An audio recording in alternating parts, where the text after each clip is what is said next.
This is a small chapter in a larger story, and it ends with men of the Scots Guards Regiment gathered around a campfire in Kenya.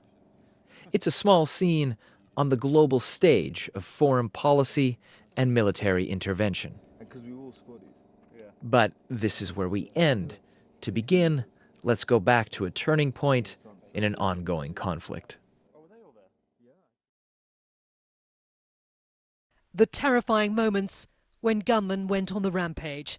Gunmen walked into Nairobi's Westgate Mall and murdered shoppers in cold blood. 67 people died in the ensuing siege. The government has portrayed the attack as a doomed attempt by al-Shabab to divide a united Kenya. Al-Shabab, the Somali militant group linked to al-Qaeda, currently fighting the Kenyan army. Kenya remains deeply entrenched in the global war on terror.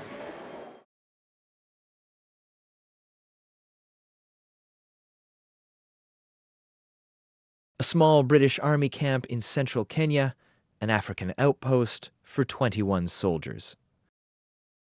Thornbush security, privacy non-existent, the heat extreme. And it's home to the Scots Guards for 2 weeks as they train Kenyan forces for operations in Somalia.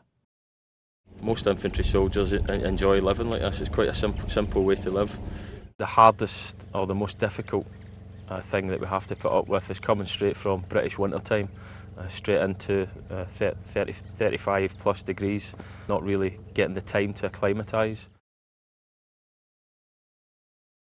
The camp itself is austere, but it's pretty much built into our DNA. The flexibility of, the standard infanteer, and I think they really enjoy being in small sort of teams, particularly when they're sort of training Indigenous forces. This camp is a small physical footprint of a larger, years-long UK contribution to support Kenya's military role in the African Union mission in neighbouring Somalia. And that mission is tasked with combating the Islamic terrorist group al-Shabab. With Kenyan casualties mounting in Somalia and the security threat from al-Shabab remaining fluid, British units are here on request to help train Kenyan troops. Specifically, the Brits bring with them lessons learned in Iraq and Afghanistan in combating insurgencies. That is, how to counter the tactics of guerrilla warfare. Coordinate the flag. The al-Shabab and the Taliban have very similar tactics, and it's all what sort of can be described as guerrilla warfare. We know all these skills, and this is what they've asked for their training for Somalia, so we can pass that on from our experiences in Afghanistan, Iraq, etc. The platoon commander, sections 1 and 2, are going to head off to the killing group, and they're going to split off. Or the vehicle is going to approach from left to right as we look at the killing area.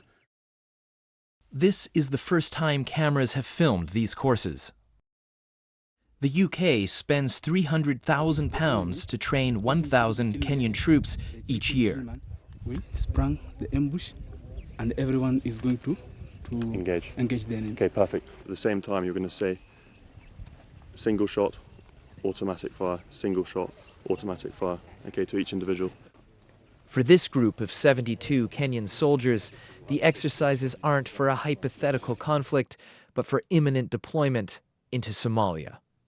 They are rotating round, so they'll always have someone in Somalia in country on the operations. The al-Shabaab will offer a real threat, and if we can give the skills to the KDF to focus on that threat themselves, then that obviously that'll sort of mitigate our forces having to be on the ground. The African Union mission in Somalia, known as AMISOM, is officially a peacekeeping operation. But casualties suggest peace is being hard-won in Somalia rather than kept.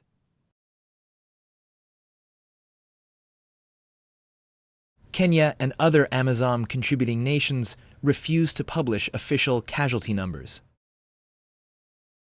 But payments made to the families of soldiers killed in Somalia reveal that approximately 2,000 AMISOM peacekeepers have died on deployment.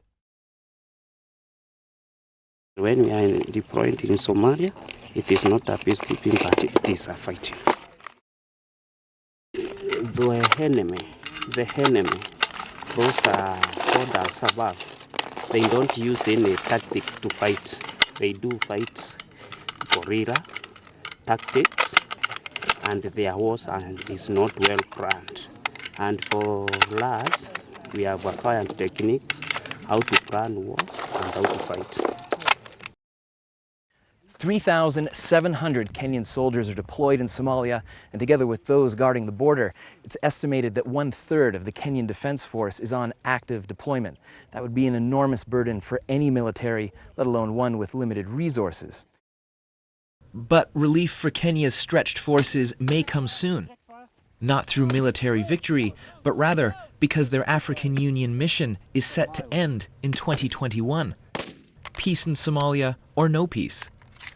So, despite learning new short-term tactics, there are long-term strategic questions about just where all this training has been going and what comes next in the fight against al-Shabab.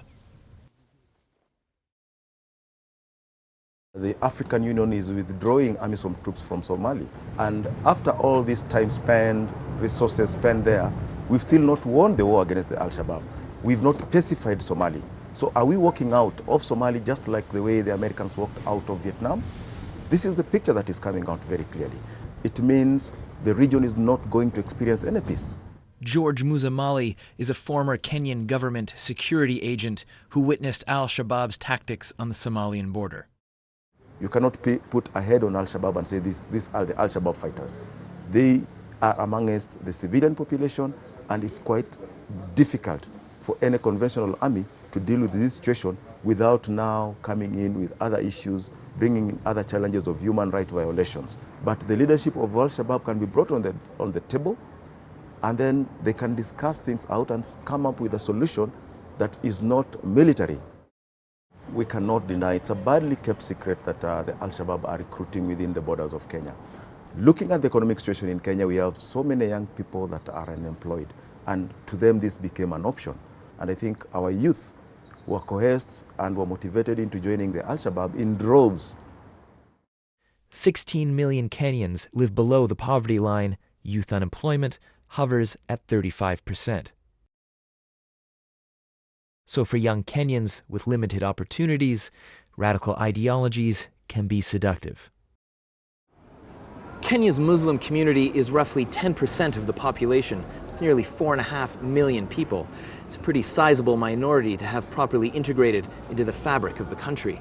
And so it's in public mixed religion schools like this one that teachers are advocating for Muslim students to openly practice their faith, create dialogue with other students, and in so doing, find positive alternatives to the violence of extremist ideologies.